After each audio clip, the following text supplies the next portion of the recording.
Avinash Reddy main కదా, తనకే దెబ్బ పడింది అనమాట. అంటే తన వలన ప్రయోజనం పొందిన బీటెక్ రవి తననే నష్టపరిచాడు అనమాట. అది ఇక్కడ లాజికల్ పాయింట్.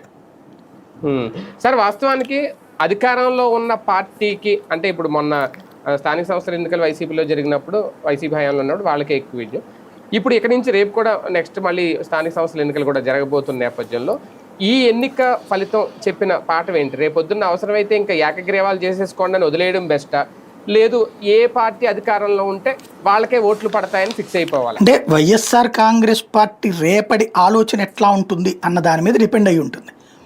రేపటి ఆలోచన కనుక కరెక్ట్ అయితే ఇది అది భయపడి పారిపోతే అంటే ఇప్పుడు ఈ ఎన్నిక ఎలా జరిగిందో అలాగే జరుగుతాయి ఎన్నికలు అని అనుకుంటే ఇంకా పోటీలో దిగడం కూడా అంటే స్థానిక నాయకుల మీద ఆధారపడి ఉంటుంది. క్రిందసారి జెడ్పీటీసీ ఎంపీటీసీ ఎన్నికల్లో పారిపోయింది తెలుగుదేశం పార్టీ పోటీ చేయకుండా. అవును, ఆయన చెప్పేసారు అప్పుడు అప్రజాస్వామికంగా జరుగుతున్నాయి, మేము పోటీ చేయమని వాళ్ళు బాయ్కాట్ చేసి. ఇప్పుడు అట్లా చేస్తారా వీళ్ళు?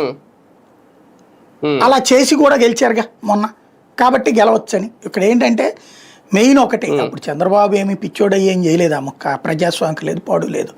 ఎంపీటీసీ జెడ్పీటీసీ ఈ మున్సిపాలిటీ కార్పొరేషన్ వీటన్నిటిలో కూడా స్థానిక నాయకులు డబ్బులు పంచాలి. అంటే వాళ్ళ ఓటుకి డబ్బు పంచకుండా ఎన్నిక జరగదు. ఓటుకి డబ్బులు పంచితే అక్కడ అప్పుడే